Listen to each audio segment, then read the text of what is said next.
আসসালামু আলাইকুম। আজকের ক্লাসে আমরা একটা ফ্লোর প্ল্যান নিয়ে কাজ শুরু করব। তো আমার ফ্লোর প্ল্যান আমি বলছিলাম যে আপনাদের সামনে একটা টোটাল প্রজেক্ট নিয়ে আর্কিটেকচার, স্ট্রাকচার, ইলেকট্রিক্যাল, প্লাম্বিং এবং 3D মানে একটা প্রজেক্ট নিয়ে আমি এই সবগুলো কাজ ধাপে ধাপে ইনশাল্লাহ আপনাদের সামনে দেখানোর চেষ্টা করব। তো আমরা এই প্রজেক্টটা নিয়ে আমরা কাজ শুরু করবো ইনশাল্লাহ। ছোট প্রজেক্টটা নেওয়ার কারণ কি আপনাদের মানে সহজে মানে যার থেকে বোঝানো যায়, মানে আপনাদের যার থেকে কাজ আপনি যদি মানে ছোট একটা প্রজেক্টে কাজ করতে পারেন বা শিখতে পারেন, সেক্ষেত্রে আপনি আপনার কাছে যত বড় প্রজেক্টই হোক আপনি সহজেই কাজটা আয়ত্ত করতে পারবেন। তো এই প্রজেক্টটা তৈরি করার জন্য আমার সাইট প্ল্যান হলো এই এই যে দেখা যাচ্ছে এখানে একটা, দুইটা, তিনটা, চারটা, পাঁচটা প্লট। পাঁচটা প্লটের মধ্যে এই যে যে পটটার মধ্যে আমার একটা প্ল্যান দেখানো আছে, এই প্ল্যানের মতো মানে আমার এই সাইটটা হলো আমার ক্লায়েন্টের সাইট। অর্থাৎ আমরা কতটুকু জায়গা চাচ্ছি এটার পজিশন দেখে আমরা ফাইনাল ভাবে একটা ফ্লোর প্ল্যান আমরা এই জায়গার মধ্যে আমরা এড করে দিচ্ছি। যে আমার কি জায়গাটা আছে কি 60 ফিট, আর চওড়ার দিকে আছে কি 37 ফিট। তো সেক্ষেত্রে আমরা যখন একটা ফ্লোর প্ল্যান নিয়ে কাজ করব, সেক্ষেত্রে সবসময় খেয়াল রাখবেন যে আমরা প্রথমে কি করব, ক্লায়েন্টের কাছ থেকে কিছু চাহিদা জেনে নেব। তো সেক্ষেত্রে আমরা কি কি একটা প্রোগ্রাম করতে গেলে আমাদের কি কি দরকার সেটা জানার, আপনাদের জানানোর জন্য আপনাদের কাছে একটা আমি ফরম্যাট তৈরি করে রেখেছি। যেমন আমি যখন একটা ফ্লোর প্ল্যান করার চেষ্টা করব, সেক্ষেত্রে আমার প্রথমে আমার কিছু জিনিস মাথায় অবশ্যই রাখতে হবে, যে জিনিসগুলো ছাড়া, যে চাহিদাগুলো ছাড়া আমরা একটা সম্পূর্ণ প্রজেক্ট কিংবা একটা ফ্লোর প্ল্যান করা সম্ভব হবে না। যে আপনাদের সামনে একটা ফরম্যাট দাঁড় করাইলাম, সেটা হলো কি আমি প্রথমেই কি আমি যখন একটা ফ্লোর প্ল্যান করব, তো যেই সাইটে মানে ক্লায়েন্টের যে মানে সাইটটা থাকবো, এই সাইটটা আমার কি প্রথমে আমার লোকেশনটা নির্ধারণ করতে হবে, দিক নির্ধারণ করতে হবে। কারণ আমার কোন দিকে উত্তর, কোন দিকে দক্ষিণ, কোন দিকে পূর্ব, কোন দিকে পশ্চিম, এই বিষয়টা আমার মানে বাধ্যতামূলক মানে জানতেই হবে। প্রথমের কাজ কি আমার সাইডের দিকটা জানা। কারণ আপনি যখন মানে ফার্নিচার বসাইবেন, তখন যদি দিক সঠিকভাবে না হয়, তা আপনি যখন এই যে বেড বসাবেন, বেড মানে তো আপনার একটা পজিশন বেডে বসাইতে হবে। আবার যখন আপনি বাথরুমের ফিচার বসাবেন, তখন ওইটা কি দিকের উপর নির্ভর করে আপনার পজিশন করে বসাইতে হবে। তো এটা গেল ফার্স্ট মানে আপনি জানতে হবে যখন আপনি ক্লায়েন্টের একটা প্রজেক্ট নিয়ে কাজ করবেন, তখন কি আপনার শুরুর দিকেই কি দিকটা আপনি জেনে নেবেন। একটা সাইট লেআউট মানে ড্র করবেন, অথবা আপনার সরজমিনে যদি যাওয়ার সুযোগ হয়, সেক্ষেত্রে আপনি ক্লায়েন্টের কাছ থেকে জেনে নেবেন যে আপনার কোন দিক, কোনটা কোন দিক, এটা জেনে নেবেন। তারপর কাজ কি আপনি ক্লায়েন্টের কাছ থেকে জানবেন যে ক্লায়েন্ট কতটুকু জায়গার ভিতরে ড্রয়িংটা করতে চাই, তার মানে লিমিট কত। কারণ ক্লায়েন্টের তো জায়গার পরিমাণ অনেক থাকতে পারে, সেক্ষেত্রে সব জায়গা নিয়ে তো প্রোগ্রাম করা সম্ভব না। কারণ ক্লায়েন্টের বাজেটের একটা ব্যাপার স্যাপার থাকে। সেক্ষেত্রে আপনি জানবেন যে কতটুকু জায়গা নিয়ে আনুমানিক কম বেশি হতে পারে, এটা স্বাভাবিক, মানে তাও একটা লিমিট মিনিমাম বা সর্বোচ্চ একটা লিমিট আপনারা জেনে নিন। তারপরে আমাদের সেকেন্ড যে কোয়েশন থাকবে ক্লায়েন্টের কাছে, সেটা হলো ইউনিট, কয়টা ইউনিট করতে চাই। ইউনিট বিষয়টা আপনারা অবশ্যই জানেন হয়তো। যেমন একটা ইউনিট বলতে কি মানে দুইটা বা তিনটা রুম মিলে, মানে সাথে মানে ড্রয়িং মানে ডাইনিং থাকতেও পারে, বা ডাইনিং থাকলো, কিচেন থাকলো, বাথরুম থাকলো, সেপারেট একটা এরকম মানে ফ্লোরের মধ্যে মানে একটা অংশ থাকলো, মানে দুইটা রুম, একটা কিচেন, একটা বাথরুম, দুইটা বাথরুম, ড্রয়িং ডাইনিং। আবার এই একই ফ্লোরের মধ্যে অন্য পাশে সেম ভাবে আরো একটা ইউনিট থাকবে। তার মানে একটা ফ্লোরের মধ্যে যদি দুইটা পোর্শন বা তিনটা পোর্শন নিয়ে আলাদা আলাদা রুমের অ্যারেঞ্জ করা হয় সেপারেট, মানে দুইটা রুমের মধ্যে ড্রয়িং ডাইনিং আলাদা থাকলো, আবার কিচেন থাকলো, বাথরুম থাকলো, আবার সেম ভাবে অন্য পাশে দুইটা রুম বা তিনটা রুম থাকলো, ড্রয়িং ডাইনিং থাকলো, কিচেন থাকলো, বাথরুম থাকলো। তো এটাকে বলে কি, একটা ফ্লোরের মধ্যে দুইটা ইউনিট থাকলে এরকম দুইটা বা তিনটা ইউনিট থাকলে তিনটা। ক্লায়েন্ট যদি বলে যে আমার 2000 স্কোয়ার ফিট বা 2500 স্কোয়ার ফিটের ভিতরে দুইটা ইউনিট সাজাইতে হইব বা তিনটা ইউনিট সাজাইতে হইব। আবার দেখা যাচ্ছে মানে অনেকে আছে যে পাশ করে কিছু চাহিদা থাকে, ওরা পার্সোনাল থাকবে, সেক্ষেত্রে ওরা কাস্টমাইজ করবে। আবার দেখা যাচ্ছে সেকেন্ড ফ্লোর থেকে ভাড়া দিবে, সেক্ষেত্রে এই জিনিসগুলো আপনি প্রথমে কি ক্লায়েন্টের কাছ থেকে জেনে নেবেন। আবার গ্রাউন্ড ফ্লোরের ক্ষেত্রে পার্কিং লাগবে কিনা, কারণ পার্কিং তো একটা প্রোগ্রামের একটা গুরুত্বপূর্ণ অংশ। কারণ আপনি প্রত্যেকটা জিনিস ওনার কাছ থেকে চাহিদাগুলো জেনে নেবেন, উনি কি চায়, ক্লায়েন্ট কি চায়। কারণ ক্লায়েন্টের চাহিদার উপর নির্ধারণ করে কি আপনার ফ্লোর প্ল্যানটা রেডি করতে হবে। যে আপনি আপনার মনের মাধুরী মিশায় করলেন, হ্যাঁ ঠিক আছে, আপনি একজন আর্কিটেক্ট বা ইঞ্জিনিয়ার, সেক্ষেত্রে আপনার চাহিদা তো থাকবেই। কারণ আপনি যা জানেন ক্লায়েন্ট তা জানেন না, আপনার বিষয়গুলো বোঝাতে হবে। তবে তারপরেও ক্লায়েন্টের যে চাহিদা আছে ওর বাইরে আপনি করতে গেলে বলবে যে না, আমি তো এরকম বলি নাই, এটা আপনি করলেন কেন। কিন্তু সেক্ষেত্রে আপনি অবশ্যই কি ক্লায়েন্টের কাছ থেকে চাহিদাগুলো জেনে নেবেন, যে ক্লায়েন্টের কি মত, ক্লায়েন্ট কি চাচ্ছে। তো ওই জিনিসটা আপনি জেনে নিয়ে তারপরে আপনার মনের মাধুরী মিশায় আপনার মানে ফর্মুলা আপনি প্রয়োগ করবেন। তারপরে কি, মানে যদি ইউনিট বলে তো ইউনিট, প্রত্যেকটা ইউনিটের মধ্যে কয়টা করে রুম চাই, অনেক সময় দেখা যাচ্ছে দুইটা রুম চাই, বা অনেকে আছে যে তিনটা করে রুম চাই, বা দেখা যাচ্ছে টোটালটা মিলে একটা ইউনিটও চাইতে পারে। তো ক্লায়েন্টের কাছ থেকে এইসব বিষয় জেনে নেবেন। আবার একটা ইউনিটের মধ্যে টয়লেট কয়টা চাইতেছে, অ্যাটাচ চাইতেছে কয়টা, কমন চাইতেছে কয়টা, কিচেন তো মাস্ট লাগবেই। আবার ড্রয়িং আলাদা চাইতেছে কিনা, অনেকে দেখা যাচ্ছে মানে জায়গা কম, ড্রয়িং ডাইনিং একসাথেই হয়। তো আবার অনেকে আছে যে না, আমার ড্রয়িং রুম আলাদা লাগবে, ডাইনিং রুম লাগবে, আবার কি লিভিং রুমও আলাদা চাই অনেক সময়, সেক্ষেত্রে ওটা জেনে নেবেন। তারপরে আবার যে একটা বিল্ডিং এর সিঁড়ির পজিশন, মানে সিঁড়ি কোন দিকে দিতে চাইতেছে, মানে বাড়ির সামনের দিকে দিবে না পিছনের দিকে বা উত্তর দক্ষিণ, মানে কোন দিকে ওনার সুবিধা। তারপরে আপনি আপনার মানে বিবেক বুদ্ধি দিয়ে মানে যখন প্ল্যান করবেন তখন আপনি কোন পজিশনে দিলে ভালো হয় এটা আপনি নির্ধারণ করবেন। কিন্তু ক্লায়েন্টের চাহিদাটা আগে জেনে নেবেন। তারপরে এই প্ল্যানের মধ্যে মানে বাড়ি যে ইয়া করবে, প্ল্যান করবে, ওটার মধ্যে লিফটের পজিশন রাখবে কিনা, ওই খুঁটিনাটি বিষয়গুলো আপনি আগে জেনে নেবেন। সেক্ষেত্রে কি আপনার ড্রয়িং করতে মানে অনেক সহজ হবে। কারণ আপনি ক্লায়েন্টের যখন মানে মনসম্মতি গুলো মানে সবকিছু জেনে নেবেন, সেক্ষেত্রে আপনি আপনার ফ্লোর প্ল্যান করতে সুবিধা হবে। তো প্রথমে আপনি ফ্লোর প্ল্যান করতে গেলে এই জিনিসগুলো মাথায় রাখবেন, এগুলো ক্লায়েন্টের কাছ থেকে জেনে নেবেন। তো এখন আসি আমরা একটা ফ্লোর প্ল্যানের কাজ শুরু করি। আমি যেহেতু মানে এই প্রোগ্রামটা নিয়ে কাজ করবো, এই প্রজেক্টটা নিয়ে আমি ইনশাল্লাহ আপনাদের সাথে মানে কাজ করার একটা উদ্যোগ নিয়েছি। এটাই আমি মানে শুরু থেকে নিয়ে শেষ পর্যন্ত মানে এ করার চেষ্টা করবো। তাহলে আমার মানে আপনাদের কাজের সুবিধার্থে, কারণ সময় আহ দিক চিন্তা রাখতে হইব, আবার কি আপনাদের সঠিকভাবে বোঝানোর চেষ্টা করতে হইব, সেক্ষেত্রে আমরা এই প্রজেক্টটা আমরা আবার সেম ভাবে ড্র করার চেষ্টা করি।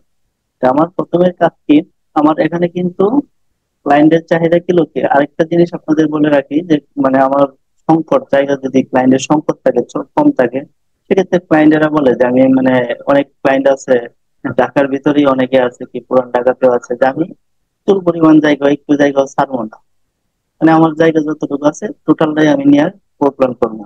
সেক্ষেত্রে আপনি অবশ্যই বুঝাবেন যে মানে আপনি যদি 2 ফিট বা 3 ফিট মিনিমাম একটা, ওরা তো রুলস ফলো করে না। কারণ রুলস ফলো করলে তাদের নিজেদেরই সুবিধা, কিন্তু রুলস ফলো করে না। সেক্ষেত্রে আপনি মিনিমাম বুঝাবেন যে আপনার বিল্ডিংটা করতে গেলে তো আপনার ফুটিং করতে হবে, যে আপনার ফুটিং তো আর দেখা যাচ্ছে মানে ফুটিং করতে গেলে মিনিমাম 2-3 ফিট মানে ফাঁকা রাখতে হইব। কারণ আপনার ফুটিং এর অংশ তো আর অন্যের জায়গার ভিতরে দিবে না মানে ফুটিং করার জন্য। এসব আনুষঙ্গিক আপনি মানে ক্লায়েন্টের যেভাবে মানে কনভিন্স করার দরকার এগুলো করবেন। তো মিনিমাম যাতে যাতে একটা জায়গা থাকে মানে 2 ফিট 3 ফিট যতটুকু হয়, আগে ক্লায়েন্টের কাছ থেকে জেনে নেবেন যে আমি কতটুকু করে জায়গা ছাড়বো। তো আমি এখানে মানে 2 ফিট করে জায়গা ছাড়ছি। তো এখন আমি এই প্রোগ্রামটা যেহেতু করবো এই প্ল্যানটা আমি শুরু থেকে মানে শুরু করি। তো আমি কি রুম সাইজ রাখি কি 12 feet by 11 feet, 12 feet by 11 feet. দেখেন এদিকে নিচ্ছি কি 12 আর ওইদিকে 11 ফিট। আমি যেহেতু এই প্রোগ্রামটা করবো আমি কি প্রথমে আরেকটা জিনিস আপনাদের বলি, আমরা যখন একটা ফ্লোর প্ল্যান করবো বা যে কোনো কাজ করব, আমরা লেয়ার মেনটেন করার চেষ্টা করব। লেয়ারটা কি, যেমন এই যে দেখেন আমরা যদি এই ওয়াল, এটা কি ওয়ালের ওয়াল, এই যে আমি ওয়ালের লাইনের উপরে ক্লিক করছি, এই যে দেখেন এখানে লেখা আছে কি ওয়াল, আর এখানে কি এই যে বাই লেয়ার আর একটা লাইনের মতো মোটা দেখা যাচ্ছে। তো এই জিনিসটা সবসময় মনে রাখবেন, আপনি যখন লেয়ার লেয়ার যখন ক্রিয়েট করবেন, সেক্ষেত্রে আপনি মিনিমাম 30 মিলি, বা আমি আপনার যে লেয়ার করে দেখাই, লেয়ার যদি আপনি নতুন তৈরি করতে চান, সেক্ষেত্রে আপনি কি করবেন, এল এ ইন্টার দিবেন। এল এ ইন্টার দিলেই কি আপনার এরকম ভাবে লেয়ার গুলো আসছে। আপনি যদি ওয়াল লেয়ার আগে তৈরি করা থাকে ওয়েল, আপনি এই জায়গা থেকে আপনি ওয়াল লেয়ারের মানে সবকিছু পরিবর্তন করতে পারবেন। যেমন এই যে ওয়ালের মধ্যে ক্লিক করলেন, আপনার এখানে কালার দেওয়া আছে কি ব্ল্যাক, আপনি যদি অন্য কালার দিতে চান এভাবে ক্লিক করে মানে ওকে দিলে আপনার কালার চেঞ্জ হয়ে যাবে। তো আমরা কালো কালারই রাখি সচরাচর, আমরা কালো কালার করলাম। এখানে এই যে লাইন আছে কি কন্টিনিউয়াস বা সলিড, সলিড মানে কি একবার স্ট্রেট বোঝা যাবে, এখানে কোনো উম, কাটা থাকবে না বা ডট ডট থাকবে না। তার মানে এটা আমি যদি ডট ডট নিতে চাই তাহলে এই যে এখানে অনেক দেশ ইয়ে আছে, আমি কি আমার সলিডই থাকা দরকার ওয়ালের ক্ষেত্রে। তারপরে আছে কি এই পাশে ক্লিক করলে দেখেন থিকনেস, এগুলো কি থিকনেস আপনারা সবসময় খেয়াল রাখবেন, সবসময় মিনিমাম 30, 25, 20, 18 মানে এই লাইন থিকনেস গুলো মেনটেন করার চেষ্টা করবেন। উপরে থাকলেও সমস্যা নাই, মানে লাইন থিকনেস যদি আপনি কম দেন, 0 দেন, সেক্ষেত্রে প্রিন্টটা একবারে মানে নেরো মানে অল্প বাড়বে, মানে যে ঝাপসা ঝাপসা বোঝা যাবে। আর লাইনের থিকনেসটা যদি আপনি একটু বেশি দেন, মোটা দেন, সেক্ষেত্রে কি আপনার স্পষ্ট বাড়বে। সেক্ষেত্রে আপনি অবশ্যই এই জিনিসগুলো মাথায় রাখবেন। আমার এখানে 40 আছে, 40 রাখি, অসুবিধা নাই। বা আপনি 30 রাখিও করতে পারেন, 30ও ভালো, 30ও ভালো আসে। 25, 20, 18 এগুলোর নিচে আর যায় না, মানে 25ও রাখতে পারেন। কিন্তু ওয়ালের ক্ষেত্রে আপনি একটু মোটা রাখার চেষ্টা করবেন, 40 বা 30, এটা যেটা আপনি রাখেন, তাহলে প্রিন্ট একটু ভালো আসবে। তা আমি মনে করেন যে 40 রাখতাম। এখন আমার যদি ওয়ালের লেয়ার ক্রিয়েট না থাকে, সেক্ষেত্রে আপনি করবেন কি, যে কোনো একটা লেয়ারের উপরে কি রাইট মাউসের রাইট বাটন ক্লিক করবেন। করার পরে দেখেন এখানে কি আছে, নিউ লেয়ার একটা অপশন আছে। নিউ লেয়ারে ক্লিক করলেন, করার পরে এখানে দেখেন লেয়ার 1, এই অংশটার মধ্যে আপনি এইভাবে চাপ দিলে আপনি একটা ওয়াল মানে বা ওয়াল বা যে কোনো, আমি বড় হাতের ওয়াল দিয়ে করি, এগুলো ডাবল ক্যাপিটাল লেটারে ওয়াল লিখলাম। আগেরটা ছিল কি ক্যাপিটাল লেটার প্রথমটা, পরের গুলো স্মল লেটার ছিল। আমি ওয়াল দিলাম। এখানে ওয়াল দেওয়ার পরে কি আমি এই দুই পাশে কালার সিলেক্ট করলাম, কালারের বাটনে ক্লিক করলাম, ও এটা ওয়াল লেয়ারটা ক্রিয়েট আছে। কাজেই মানে কি আমার এটা নিচ্ছে না। আমি যদি অন্যটা নেই, অন্য একটা কি নিবো, উইন্ডো নেবো, ধরেন উইন্ডো DOW, এটা হয়তো থাকতে পারে, দেখি এটা আছে নি, এটাও আছে, উইন্ডো আছে। দেখি the name window is already in use, মানে উইন্ডো আমার আছে। সেক্ষেত্রে আমার যেটা নাই এটা আমি তৈরি করতে হবে। সেক্ষেত্রে আমরা কি, যদি উইন্ডো আছে তার মানে WIN দিই, তো এটা দেখি মানে WIN, এটা তারপরে এলাম, হ্যাঁ এটা নাই, দেখেন এটা নিচে। তা আপনি যেই লেয়ারটা ক্রিয়েট করবেন এই লেয়ারটা এইভাবে লিখবেন, লেখার পরে আপনি কালার দিবেন। কালারটা আমি মনে করেন যে ম্যাজেন্ডা দিলাম, ওকে করলাম, কালার নেওয়া হলো। তারপরে আমি কন্টিনিউয়াস লাইন দিব কিনা, দিয়ে ড্যাশ লাইন দিব, এটা আপনি সিলেক্ট করবেন। ধরেন আমি কন্টিনিউয়াস লাইন সিলেক্ট দিলাম, এখানে আমি ক্লিক করলাম। এখানে কিন্তু আপনি আরো লাইন কিন্তু লোড করতে পারবেন। এই যে এখানে দেখেন ক্লিক করে লোড অপশন আছে, এই লোড থেকে কি এই যে আপনি যে যা ইচ্ছা জিগ জাগ বা যে কোনো একটা লাইন মানে আপনি এখান থেকে ক্লিক করবেন, ক্লিক করার পরে ওকে করলে এখানে আইসা পড়বে। তারপরে ওকে দিবেন, এখানে এটা বসে যাবে। তারপরে আপনি এখান থেকে থিকনেস সিলেক্ট করলেন, থিকনেস আমি মনে করেন যে 30 রাখলাম, ওকে দিলাম। তো এইভাবে আমরা কি লেয়ার ক্রিয়েট করতে পারি। এখন আমি যেহেতু ওয়াল ড্র করবো, প্রথমের দিকে আমি কি ওয়াল ড্র করবো, সেক্ষেত্রে আমরা কি ওয়ালটা এই যে এই জায়গার মধ্যে লেয়ারের মধ্যে ক্লিক করে ডব্লুর মধ্যে যদি আমি ক্লিক করি, দেখেন ওয়ালের অপশন গুলো আসছে। আমি এই যে ওয়ালটা সিলেক্ট করলাম, এবং এখানে অটোমেটিক আসলো। এখানে অনেক সময় এরকম ভাবে থাকতে পারে বাই ব্লক, তখন আপনি ক্লিক করে বাই লেয়ার করে দিবেন। আবার এটা কিভাবে আপনি কম বেশি করতে পারেন। তো আপনি যখন বাই লেয়ারে দিবেন, আপনার লেয়ারের মধ্যে যেই থিকনেসটা আছে ওইটা এখানে শো করবে। আপনি যেগুলো ডিফল্টে রাখতে পারেন বা এখান থেকে থিকনেসটা কম বেশি করতে পারেন, কিন্তু সবসময় কি লেয়ারে মেনটেন করে কাজ করবেন। বাই লেয়ারে রাখলাম, এখান থেকে আপনি কি ড্যাশ বা যে কোনো ডটর লাইন বা বাই লেয়ার যেটা আছে এটাও রাখতে পারেন। সেটা গেল লেয়ার। লেয়ারে আমরা কাজ করলে সুবিধা কি, একটা টেকনিক আপনাদের দেখায় রাখি, এরকম ভাবে অনেক টেকনিক ধাপে ধাপে আপনাদের ইনশাল্লাহ দেখাবো। যদি আমি এই লেয়ার মানে কি ওয়াল, ওয়াল লেয়ারে আমি কাজ করতেছি, যেমন ওয়াল এই সবটা মানে যে লাইন গুলো আছে ওয়ালে, এটা যদি আমি একবারে সিলেক্ট করতে চাই, এভাবে ধরে ধরে সিলেক্ট করা তো অনেক সময় লাগবে। এখন ধরেন আমি এই লাইন গুলো আমি একবারে সিলেক্ট করে, সাপোজ আমি মানে মুছে ফেলতে চাইতেছি, তো একবারে ক্লিক করেও করতে পারি, অথবা কি আমার এই ড্রয়িং গুলো থাকবে, শুধু আমি ওয়াল গুলো মুছে ফেলবো। ওই জায়গায় আপনার আনওয়ান্টেড অন্য যে কোনোটা থাকতে পারে। যদি এরকম ভাবে লেয়ার মেনটেন থাকে, তাহলে আমি করবো কি, এই ওয়ালের একটা লাইন আমি সিলেক্ট করলাম, করার পরে আমি রাইট বাটন ক্লিক করলাম, করার পরে দেখেন এখানে একটা অপশন আছে কি সিলেক্ট সিমিলার। এখন এই যে দেখেন মানে ওয়ান লেয়ারে যতগুলো আছে সবগুলো একবারে সিলেক্ট হয়ে গেছে। এখন যখন ওয়ান লেয়ারে সবগুলো সিলেক্ট হয়েছে, আমি শুধু এই ড্রয়িংটা, একটা জিনিস মাথায় রাখবেন, এরকম ভাবে সিলেক্ট করলে আপনার যে ড্রয়িংটা মানে বাদ দেওয়ার দরকার, এই এই লেয়ারটা মানে এই ওয়ালটা, এটা বাদে অন্যগুলো আনসিলেক্ট করবেন, কারণ আপনার ড্রয়িং এর মধ্যে এই লেয়ারের ওয়াল লেয়ারের যতগুলো থাকবে সবগুলো একসাথে সিলেক্ট হয়ে যাবে। এক্ষেত্রে আমার এটা দরকার নাই, শিফটে ধরে কি আপনি জানি কি আনসিলেক্ট করতে গেলে শিফটে ধরে এভাবে সিলেক্ট করতে হয়, শিফটে ধরে শিফট বাটনের চাপটা ধরে এভাবে আনসিলেক্ট করতে হয়। এখন দেখেন আমি যদি এটা ডিলেট দিয়ে দেই, এই যে আমি ডিলেট করলাম, আমার কিন্তু ওয়াল ডিলেট হয়ে গেছে। তার মানে কি আমি যদি লেয়ার মেনটেন করে কাজ করি, আমি এক ক্লিকের মধ্যে সিলেক্ট করে ক্লিকের মধ্যে চেঞ্জ করতে পারি। এরকম ভাবে সিলেক্ট সিমিলারের মাধ্যমে আরো অনেক কিছু শর্টকাট টেকনিক আছে, ইনশাল্লাহ আপনাদের কাছে আমি শেয়ার করবো। এরকম অনেক মজার মজার টিপস আছে। আমি কন্ট্রোল জেড দিই, আপনাদের দেখানোর জন্য এটা করলাম। এখন আমি কাজ শুরু করি। মনে করেন যে আমি 12 ফিট বাই 11 ফিটের একটা লেয়ার নিবো, আমি ওয়াল লেয়ার করলাম। এখন কি লাইন নিবো, লাইন দ্বারা করবো। আমি লাইন নিলাম এল ইন্টার, আমরা লাইনের কমান্ড জানি এল ইন্টার। যদি আঁকা বাঁকা থাকে তাহলে আমরা কি জানিস, এফ দ্বারা সোজা করতে হয়। আমি এরকম একটা লাইন আগে নিলাম। তা আমরা কি এই 5 ইঞ্চি পর পর, আমরা তো সবাই জানি ওয়ালটা কত কত ইঞ্চি হয়, 5 ইঞ্চি হয়। আমরা কি 5 ইঞ্চি অফসেট দিব, মানে একটাতে আরেকটা ডিস্টেন্স করবো। তো অফসেটের মানে শর্টকাট কমান্ড কি, ও ইন্টার। ও ইন্টার অফসেট মানে একটাতে আরেকটা মানে ডিস্টেন্স করা, মানে সিমিলারটা ডিস্টেন্স করা মানে।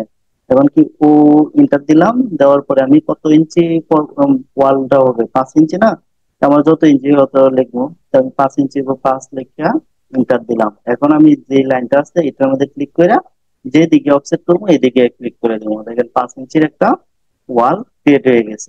এখন আমি এদিকে দিছি, আমার তো ওই দিকেও দরকার, এই যে ওইদিকেও দরকার। তা আমি এখানে যেহেতু কলাম বসানো আছে, আমি কাজের সুবিধার জন্য কলাম বসাই নেই। তো কলাম আপনারা কিভাবে ক্রিয়েট করেন তাও তো জানি, মানে আপনাদের দেখাই। তা কত কত সাইজ, একটা সাইজ রাখছি 12, সম্ভবত হ্যাঁ 12 15 রাখছি। তো আমি 12 15 একটা কলাম ক্রিয়েট করি। আর ই সি ইন্টার দিলাম। আগের ক্লাসগুলোতে দেখাইছিলাম 12 লেখা কমা দিব, তারপরে 15 লিখে ইন্টার দিব। তার মানে এটা কলাম ক্রিয়েট হয়েছে। এখন আমরা যেহেতু একটা প্রোগ্রাম করার ক্ষেত্রে প্রথমে করেছি কি লেয়ার মেনটেন করে কাজ করবেন, লেয়ার বারবার বলি লেয়ার মেনটেন করে কাজ করবেন, সেক্ষেত্রে আপনার কাজের পরিধি অনেক অংশে ভালো হবে, আবার শর্টকাট হবে। আমি এটা সিলেক্ট করলাম, আমার ওয়াল লেয়ারে আছে, আমি এটা কি কলাম লেয়ারে করবো, এই যে কলাম দিলাম, বাই লেয়ার অটোমেটিক হয়ে গেল। এখন এটা আমি হ্যাশ করেও দিতে পারি বা পরবর্তীতে আমি হ্যাশ করতে পারি। এখন আমি এম ইন্টারতে আমি এই অংশটা আমি দূরে আছে, আমি কি এই পয়েন্টে বসাবো। তার মানে এম ইন্টারতে আমি এই যে যদি এফ এরকম সোজা থাকে, তা আমি এখানে বসাইতে পারতেছি না, এখানে ক্লিক করলে কিন্তু বসে যাবে। অথবা কি আমি এফ চাপলাম, এরকম আঁকা বাঁকা হয়েছে। এখন আমার কি এই অংশটা কি আমার এটা আনওয়ান্টেড, আমি একবারেও করতে পারি বা পরেও করতে পারি। কারণ আমি এটা আনসিলেক্ট করে আমি এস মানে প্রেস করে এই জিনিসটা এখানে আইনে দিলাম। এখন আমার এই পাশেও কি ওয়াল দিতে হবে, এল ইন্টার দিলাম, এফ চাপি, এফের চাপে এতটুকু আমি রাখলাম পরে। এখন কি আমার কি আবার 5 ইঞ্চি ওয়াল দিতে হবে, অফসেট 5 লিখে ইন্টার দিলাম, এই এখানে ক্লিক করলাম। এখন আমার এই অংশ থেকে ভিতরের মাপ কত আছে, এদিকে আছে 11, এদিকে আছে 12 ফিট। তার মানে আবার আমি অফসেট দিলাম ওই ও ইন্টার, পরে 12 ফিট ইন্টার দিলাম, এই লাইন থেকে ক্লিক করলাম, এই যে অফসেট হয়ে গেল। এখন আবার যেহেতু আমি অফসেট বাটনের মধ্যে কমান্ডে কাজ করতেছি, আমি আগে ক্লাসে বলছিলাম আমি যেই কমান্ড নিয়ে কাজ করবো বারবার অফসেট বা এই সেই মানে লেখার দরকার নাই। আমি অফসেট কমান্ড নিয়ে কাজ করতেছি, তার মানে আমি শুধু কিবোর্ড বাটনের ইন্টার বাটনে চাপ দিব। তার মানে আবার চাপ দিলাম, ডাবল চাপ দিলাম, দেওয়ার পরে কি 5 ইঞ্চি অফসেট করবো, তার মানে 5 লিখে ইন্টার দিলাম। আবার মনে করেন যে একটা ক্লিক করে সামনের দিকে দিলাম। এখন আমি এই লাইনটার থেকে কি আবার এদিকে কি 11 ফিট, তার মানে আবার ডাবল এন্টার দিব। ডাবল এন্টার দেওয়ার পরে কি 11 ফিট দিতে হবে, 11 লিখে ফিট লিখলাম, আবার এন্টার দিলাম। এখন ক্লিক করলাম, এই যে হয়ে গেছে। আবার ডাবল এন্টার দিলাম, কারণ কতটুকু 5 ইঞ্চি অফসেট, 5 লিখে এন্টার দিলাম, এই এন্টার। এখন কি আমার এই অংশগুলো কি কাটতে হবে, এই অংশগুলো কাটতে হবে। তা কাটার ইয়া কি আমি এখান থেকেও নিতে পারি, অথবা কি টি আর ডাবল এন্টার দিতে পারি। তা আমার এই যে কাটলাম, এদিকে ক্লিক করলাম। এখন আমার কি এই অংশটা কি আমার এটার সাথে লাগাতে হবে। তা আমি কি বলছিলাম, ট্রিম দিয়ে কাটা যায়, আবার ট্রিম দিয়ে কি এক্সটেনশনও করা যায়, অথবা কি আমি আবার ইএক্স ডাবল এন্টার দিতে হতো। তা আমি যেহেতু ট্রিম বাটনে আছি, আমি শিফট বাটনে চাপে দিলে এভাবে করে ক্লিক করবো, আমার এটার সাথে লাগিয়ে গেছে। এটাও কি আমি শিফট বাটনে চাপে দিলে এদিকে ক্লিক করলাম। এখন এটা গেল আমার কি 11 ফিট বাই 12 ফিট একটা রুম। আমার এই পাশে কি আছে, একটা ডোর আছে, আবার এখানে একটা কি কলামও আছে। তার মানে এটাও 12-15। আমি আগে আপাতত 12-15 করি। এই কলাম এখানে সিলেক্ট করে কপি করে আমি একটা জিনিস আগে কি বলছিলাম, একটা প্রথম ক্লাসে বলছিলাম কি, একটা হচ্ছে উইন্ডো সিলেক্ট করা আর একটা হচ্ছে কি ডান পাশ থেকে সিলেক্ট করা। দেখেন আপনাদের প্রত্যেকটা জিনিস কিন্তু কাজে লাগতেছে। আমি যদি এই ডান দিক থেকে সিলেক্ট করতাম, আমার কি ওয়াল সহ কলাম সহ সিলেক্ট হয়ে যেত। সেক্ষেত্রে আমার কি আবার শিফট বাটনে চাইপে ধরে এই ওয়াল গুলো আনসিলেক্ট করা লাগবে। আর আমি যদি এই বাম পাশ থেকে উইন্ডো সিলেক্ট করি, উইন্ডো সিলেক্ট মানে কি আমি বলছিলাম যে নীল অংশের ভিতরে যে অবজেক্টটা আসবে সেটাই শুধু সিলেক্ট করবো। দেখেন আমার এটার ভিতরে কলাম আসছে, কলাম সিলেক্ট হয়েছে, ওয়াল গুলো কিন্তু এই টোটালটা নিলে কিন্তু ওয়াল সিলেক্ট হয়েছে, কারণ এই টোটালটা নিয়ে এসে ওয়াল, এই টোটালটা নিয়ে ওয়াল। তার মানে আমি ওয়ালের অর্ধেক অংশ আনছি, পুরাটা নেই না, এই কারণে ওয়ালটা সিলেক্ট হয় নাই। সেক্ষেত্রে আমি কপি করবো সিও ইন্টার। আমরা জানি কি একটা অবজেক্টের সিমিলার করতে গেলে কপি দ্বারা আর ইয়ে করলে হয়। এই পিকচারটা আমি এই কর্নারে বসাই দিলাম। এখন কি আমার এই এগুলো কি অতিরিক্ত, তার মানে এগুলো টিম করতে করতে টিআর ডাবল ইন্টার সাথে সাথেও করতে পারেন বা পরেও কাস্টমাইজ করতে পারেন। টিআর ডাবল ইন্টার লিখে করলাম। এখন আমি এখান থেকে আমরা ডোর, এখানে যেহেতু এই যে দেখেন এখানে কি আছে, একটা ডোর আছে। ডোর যদি আমরা সাধারণত স্ট্যান্ডার্ড মানের ডোর আপনার মানে চাহিদা অনুযায়ী দিতে পারেন, সমস্যা নাই। কিন্তু আপনারা সবসময় মনে রাখবেন মেইন ডোর গুলো, মানে রুমের মেইন ডোর গুলো মিনিমাম 3 ফিট হবে, অথবা 3 ফিট 4 ইঞ্চি, বা 46 39 যাই বসান। কিন্তু আমরা প্রথমে স্ট্যান্ডার্ড তৈরি করবো। ধরেন বড় ডোর হয়েছে, রুম সাইজ যদি একটু বেশি থাকে বড়, তাহলে মিনিমাম 40 ফিট, মানে 40 ইঞ্চি ধরবো, মানে 3 ফিট 4 ইঞ্চি, অথবা মানে মিনিমাম 3 ফিট, মানে ডোর গুলো 3 ফিট 4 ইঞ্চি ধরলে স্ট্যান্ডার্ড। আর কিচেনের ক্ষেত্রে, টয়লেটের ক্ষেত্রে হচ্ছে 2.5 ফিট। জায়গার সংকট থাকলে 2 ফিটও করা যায়, কিন্তু 2.5 ফিট স্ট্যান্ডার্ড। রুমের ক্ষেত্রে মনে রাখবেন 3 ফিট 4 ইঞ্চি, আর অথবা 3 ফিট। আর কিচেনের ক্ষেত্রে আপনি 3 ফিটও দিতে পারেন, 2.5 ফিটও দিতে পারেন। আর বাথরুমের ক্ষেত্রে 2.5 ফিট। এই মাপগুলো আপনি বসানোর চেষ্টা করবেন। তা আমরা কি মেন রোডটা আমরা 40 ইঞ্চি দিব। 40 ইঞ্চি দিলে কি আমরা এখান থেকে আলাদা লাইনও নিতে পারি। দেখেন এখান থেকে লাইন নিয়ে মানে একটা রেফারেন্স নিয়ে আমি কি অফসেট করতে হবে, অথবা কি আমি এই যেহেতু এখানে আছে কি একটা কলাম, আমি কলাম থেকে অফসেট করে দেবো ও ইন্টার 3 ফিট 4 ইঞ্চি, তার মানে 3 ফিট লিখা 4 ইঞ্চি ইন্টার। এখন কলামটা ক্লিক করলাম, এদিকে হয়ে গেল। আমি এই অংশটা ট্রিম করে দিব, ইয়ার ডাবল এন্টার দিলাম, আমার ট্রিম হয়ে গেছে। এখন এটা কি আছে, কলাম লেয়ারে আছে। যেহেতু আমরা কলাম অফসেট করছি, যে জিনিসটা অফসেট করবো সেই লেয়ারে থাকে। আমি এটা ম্যাচ করে দিব। ম্যাচের কমান্ড কি, এম এ ইন্টার। আমি ওয়াল ক্লিক ক্লিক করলাম, এদিক থেকে এইভাবে ক্লিক করে দিলাম, আমার একটা ইয়া হয়ে গেছে। আমি এই অংশটা ট্রিম করে নিতে পারি টি আর ডাবল এন্টার, কারণ এগুলো তো আমার ট্রিম করতেই হবে। এই যে অংশ আবার ডাবল এন্টার দিয়ে ট্রিম করলাম। এখন এই রুম এর পরে আমার কি আসতেছে, ড্রয়িং রুম। এদিকে আছে কি 9 ফিট 4 ইঞ্চি। আমি কি এদিকে এই অংশটা আছে কি 9 ফিট 4 ইঞ্চিতে আমি অফসেট দিই এখান থেকে 9 ফিট 4 ও ইন্টার 9 ফিট 4 ইন্টার দিলাম। তারপরে অবশ্যই এখানে কি 5 ইঞ্চি ওয়াল আছে, আমি একটা 5 ইঞ্চির অফসেট দিলাম। অফসেটের ক্ষেত্রে আবার করবো কি, ডাবল এন্টার দিলাম, 5 লিখা ইন্টার দিলাম, ক্লিক করলাম। যেদিকে অফসেট করবো এদিকে নেট টান দেবো। এখন কি এটার পরে কি আছে, আবার এই 12 ফিট বাই 11 ফিট রুম আছে। আপনার শর্টকাট একটা জিনিস দেখাই, এই যে এখানে একটা ট্রিম করছি না, এটার সমান ডিস্টেন্সে এখানে যদি আমি আবার ট্রিম করি, আমার এই পাশটা যেহেতু 12 ফিট বাই 11 ফিট রুম, মানে এই রুমটা দেখেন আর এই রুমটা দেখেন, দুটোটাই কিন্তু একই রুম। এই সিমিলার যদি থাকে তা আমি মিরর করতে পারি। আমরা মিরর বাটনের কাজ শিখছি।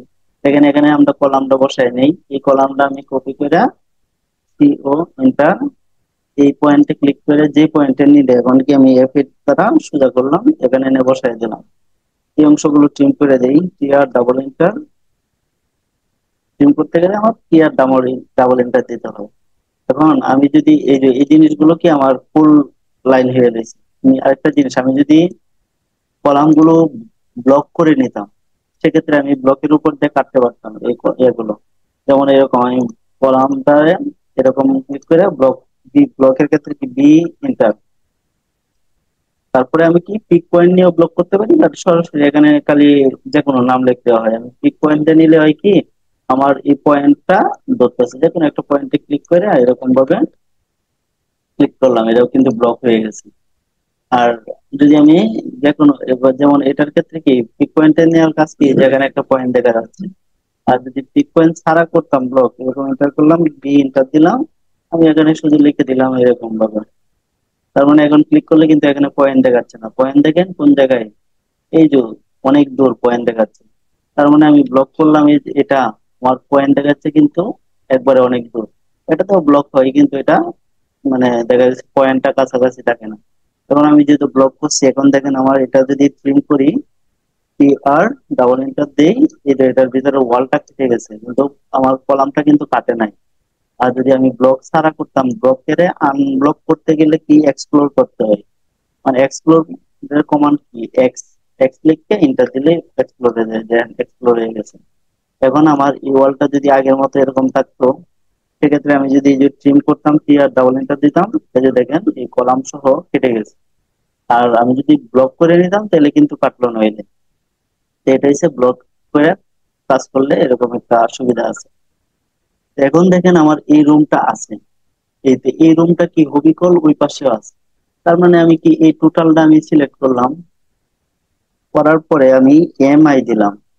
এমআই কি হবিকল রূপ অপর পাশে করা দা, তার মানে এমআই এন্টার দিলাম। আমি কি এই এটার মিডিল পয়েন্ট, আমি এই যে এই লাইন আমার কি, এই যে একটা লাইন, এই লাইনটা কি সেন্টার না, আমি সেন্টার ধরলাম, তো ঠিক সমান দূরত্বে গিয়ে অপর পাশে একটা ক্রিয়েট হয়ে যাবো। ইয়েস যদি দেই তো এই পাশেরটা ওমিট হয়ে যাবো, নাই হয়ে যাবে। নো দিলে এই পাশেরটা থাকবে ওই পাশেরটা থাকবে, অথবা কি এন্টার দিলাম।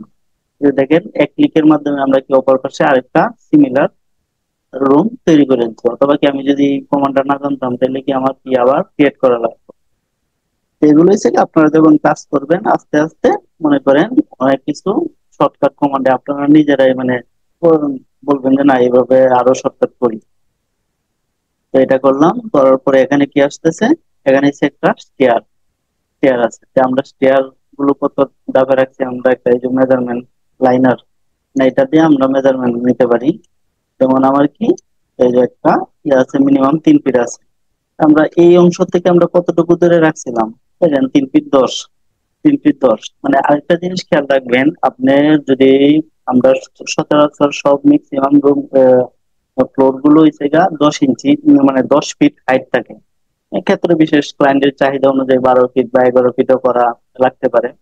সেক্ষেত্রে আপনি কয়টা ধাপ দিবেন এটা কিন্তু অনেক মানে বের করতে অসুবিধা হয়। এটা আপনাদের দেখায়, আপনার ফ্লোর প্ল্যান যদি, মানে আমি আপনার কাছে ক্যালকুলেটরটা শেয়ার করি।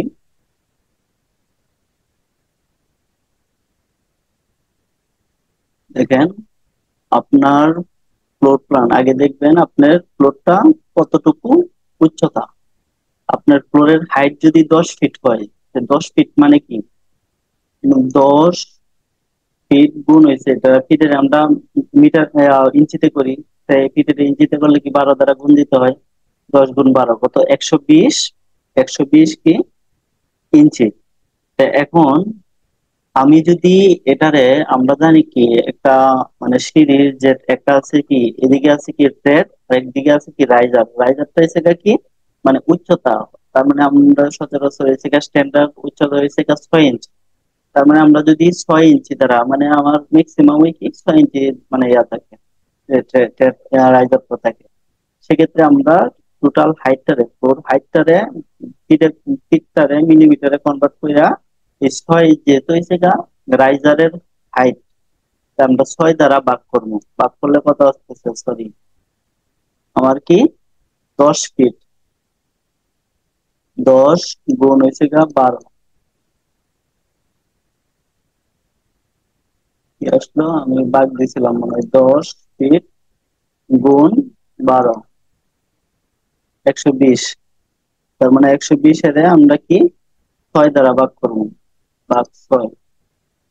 এই যে দেখেন আমার তখন ক্যালকুলেটারে মানে ওই গুণের ক্ষেত্রে মানে ইয়ে হয়ে গেছিল, গুণ ভাগের মধ্যে চাপ অন্যটার মধ্যে পড়ে গেছিল। তার মানে আমরা প্রথম করবো কি মানে 10 ফিটে মানে ফিট যতটুকু হইতে হবে, মানে 12 ফিট যদি হয় তো 12 রে আবার 12 তে গুণ দিবেন, মানে ফিটারে মিটারে ইঞ্চিতে কনভার্ট করবেন। করার পরে আমরা কি রাইজারটা আছে কি, আমরা জানি রাইজারের উচ্চতা মানে 6 ইঞ্চি থাকে, আমরা 6 দ্বারা ভাগ করলে এখানে কয়টা আসছে, 20 আসছে। তার মানে আমার 20 হবে, 20টা মানে আমার ধাপ লাগবে।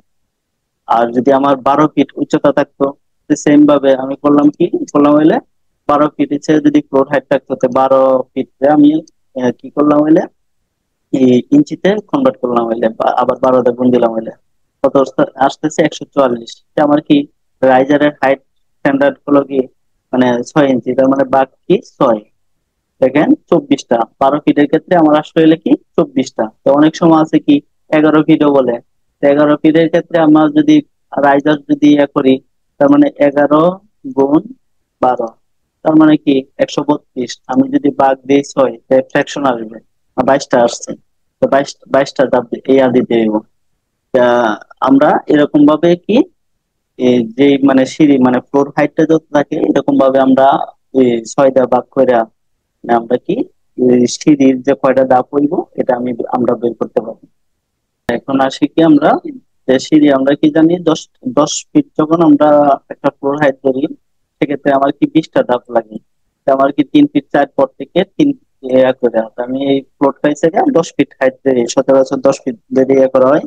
তো আমি যেহেতু এদিক থেকে শুরু করছি, দেখেন আমি মানে যে দিক দিয়ে সিঁড়িটা শুরু করতে হয় ওই দিক দিয়ে আমি আগে কি যেহেতু আমার কাজের আপনাদের দেখাচ্ছি, সেক্ষেত্রে আমি তো যেভাবে আছে হলুদ করতে গেলে এই যে এই দিক থেকে আমি 9 ফিট 4 ইঞ্চি আছে, তা আমি একবারে অফসেট নিয়ে অথবা এই দিক থেকে যদি আমরা শুরু করতাম তো সহজে এই দিক থেকে যেহেতু সিঁড়ি শুরু হয়েছে সুবিধা হতো।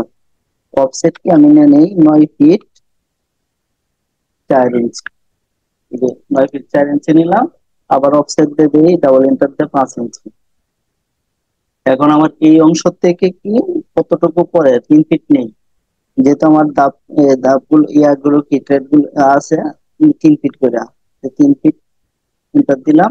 এবং এই জিনিসটা আছে কি 3 ফিট 10 পরে, মানে আমার এই অংশ থেকে 3 ফিট দেখেন আবার দিই, তাহলে কি ওইদিকে মিলে যাবে। এটা আপনারা যখন কাজ করবেন তখন, অথবা কি আমি এই পাশ থেকেও নিতে পারি, এই পাশ থেকেও নিয়ে আসতে পারি। যে আমি এই পাশ থেকে আচ্ছা আপনাদের এই পাশ থেকে দেখেন, এখানে কিন্তু আরেকটা জিনিস দেখেন, আমরা কিন্তু এখানে এই 12 ইঞ্চির একটা মডিউল রাখছি, কারণ আমরা যদি এটা 5 ইঞ্চি নেই, এই দিকটা তো একটা বিম যাবে। সেক্ষেত্রে কি আমরা যখন সিঁড়িটা উঠবো, সেক্ষেত্রে কি আমরা এই সিঁড়ির বিম থাকলে কি আমার এই সিঁড়ির অংশটা অনেকটা মিসিং হয়ে যাবে। তো সেক্ষেত্রে মানে মালামাল ওঠানামা করতে অনেক অসুবিধা হবে, সেক্ষেত্রে আমরা এই বিম বরাবর কি আমরা সিঁড়ির ধারে আগায় আনছি। তো আমরা এই কি কলাম বরাবর 10 ইঞ্চি বা 12 ইঞ্চির একটা ইয়া রাখতে পারি। ধরেন আমি 12 ইঞ্চি রাখলাম, যদি বিম সাইজ 12 হয়, অফসেট 12 এন্টার 12টা করে এই ভিতর থেকে বাহির থেকে এটা করলাম, টি আর ডাবল এন্টার দিলাম। এগুলো তো এখন দরকার নাই, এই যে এটা আমরা কি ওমিট করে দিলাম।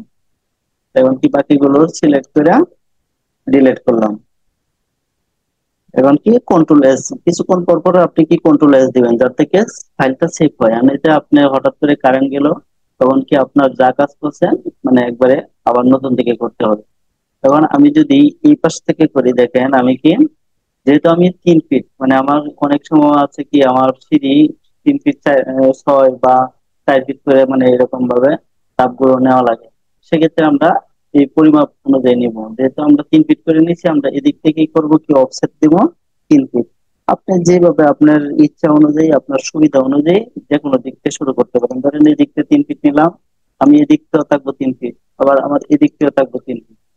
এখন কি আমার এই যে দেখেন এখানে কি আমরা ট্রিম করে নিতে পারি, অথবা কি আমি এই যে লাইন দ্বারা আলাদা করতে পারি। এখানে লাইন হবে, আবার এখানে কি লাইন দিলাম, আর এখানে লাইন দিলাম। এটা হচ্ছে আপনাদের সুবিধা অনুযায়ী কিভাবে করবেন, এটা আমি আপনাদের জাস্ট দেখাচ্ছি।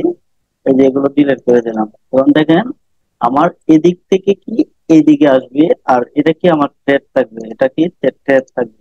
এই দেখেন thread। আর এগুলো কি মানে এটা কিন্তু ল্যান্ডিং এর একটা অংশ, এদিকে ল্যান্ডিং এর অংশ, আর এদিকে থাকবো কি থ্রেড। যেমন আমরা থ্রেড গুলো সাধারণত কি কত ইঞ্চি, 10 ইঞ্চি পর পর নিই, তার মানে অফসেট দিলাম 10 দিলাম। এই যে এদিকে এরকম আপনাদের একটা মজার একটা জিনিস দেখাই, আমরা কি এরকম ভাবে একটার পর একটা এভাবে ক্লিক করি। এখানে কয়টা আছে, একটা দুইটা তিনটা চারটা পাঁচটা ছয়টা আছে। তা আমি অফসেট করবো কি 10 ইঞ্চি পর, যেহেতু মানে এখানে কয়টা ছিল, 1 2 3 4 5 6, ছয়টা। আমি অলরেডি কি এটা মনে করেন যে আমি কাটে দিলাম, অফসেট নিলাম 10 নিলাম, ইন্টার দিলাম। এখন যে জিনিসটা অফসেট করবো এই জিনিসটা আমি সিলেক্ট করবো, করার পরে এই যে এদিকে আসতেছে না, আমি এম বাটনে ক্লিক করলাম, করে ইন্টার দিলাম। এখন আমি এদিকে রাইখা এই যে দেখেন মাউসটা আমি সামনের দিকে রাইখা খালি এরকম ভাবে ক্লিক করবো। দেখেন এই যে একের পর এক খালি ক্লিক করলে একের পর এক টিক বাড়তেছে, পরে স্কিপ দিলাম। এখন আমার এদিকে কয়টা দরকার, 1 2 3 4 5 6টা দরকার, এই বাকিগুলো আমি ডিলিট দিয়ে দিলাম। তেমনি অথবা কি আমি করলাম হইলে কি, যদি অফসেট ইন্টার 10 লিখতে ইন্টার দিলাম হইলে এরকম ভাবে অফসেট করলাম হইলে, এই অফসেট করলাম হইলে এখানে আগে মিলে গেছে, আমি যেহেতু মেজারমেন্ট আগে ওইটার সাথে অ্যাডজাস্ট আছে। দেখেন আর আমি যদি এম ইন্টার দিই, অফসেট ও ইন্টার 10 ইন্টার দেয় একটা ক্লিক করে এর সামনের দিকে এনে খালি এম বাটনে ক্লিক করলাম, করে ইন্টার দিলাম। খালি এদিকে রেখে যেদিকে বাড়াবো এদিকে রেখে খালি এইভাবে ক্লিক করবো, দেখেন অটোমেটিক মানে আমার বাড়তেছে। এটা হচ্ছে মানে আপনাদের মজার একটা টেকনিক, আপনারা চাইলে কাজে লাগাতে পারেন। এখন দেখেন আমার ধাপ কয়টা হইব টোটাল, মানে আমরা বের করছিলাম 20টা। আমরা লাইন গুলো দেখি 1 2 3 4 5 6, 7 8 9 10 11 12 13 14 15 16 17 18 19 20, হ্যাঁ প্রপার আছে। তার মানে আমার একতলা থেকে 2 তলায় উঠতে গেলে 20টা ধাপ লাগে, আমরা 20টা ধাপ ড্র করছি। এখন আপনারা এদিকে একটা রেলিং এর মতো দেখায় দিলেন, যে রেলিং পলি লাইন দিয়ে এরকম একটা রেলিং দেখায় দিলেন।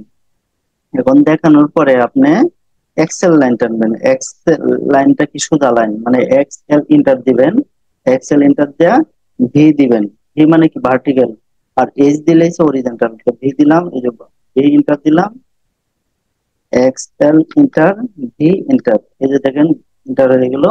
আবার যদি আমি ডাবল ইন্টার চাপ দেই, এখন যদি এইচ লিখি, এইচ লিখে ইন্টার দেই, এই যে ক্লিক করলাম। আবার কি আমি এদিকে ভার্টিক্যাল রাখবো, ডাবল ইন্টার দিলাম, ভি লিখলাম, ভি ইন্টার দিলাম, এরকম ভাবে আনতে পারি। এখন কি আমার ডিরেকশন দেখাতে হবে যে কোন পাশ থেকে কোন পাশে উঠবে, আমার শুরুটা কোন দিক আর শেষ কোন দিক। আমি এদিক থেকে শুরু করবো, তার মানে এদিক থেকে এরকম ভাবে গেল, এদিকে গেল, এদিকে গিয়া আমার কি উপরে উঠলো, তার মানে এই যে এরকম ভাবে আমি এই তীর চিহ্নের মাধ্যমে দেখাই দিলাম। আবার একটা এড নিলাম, নেওয়ার পরে এদিকে নিলাম, নেয়া আমি জিনিসটা সিলেক্ট করে এমআই ইন্টার দিলাম, আমি এই পাশে মিরর করে দিলাম ইন্টার। তার মানে কি এটা দ্বারা আমার বোঝা যাচ্ছে কি এরকম ভাবে এই ডিরেকশনে আমার উপরের দিকে আসছে। এখানে আপনি শুরু পয়েন্টের মধ্যে একটা সার্কেলের মতো দেখাই দিতে পারেন যে এরকম আসছে। এখন আপনি যখন মানে কিছু কাজ করবেন তখন এই অংশগুলো উঁচু, তার মানে লাইনের থিকনেস বেশি, আর এগুলো ডাউন মানে লাইনের থিকনেস কম, এরকম ভাবে ভেরিয়েশনও করতে পারেন, অসুবিধা নাই। এরকম ভাবে কি আপনারা এই স্টেয়ার গুলো এরকম ভাবে ড্র করবেন, মানে ডিরেকশন দেখায়। তো আজকে এ পর্যন্তই রাখি, ইনশাল্লাহ বাকি ক্লাসে আরো মানে বাকিটুকু কমপ্লিট করার চেষ্টা করবো ইনশাল্লাহ। তো ভালো থাকেন, সুস্থ থাকেন, আল্লাহ হাফিজ।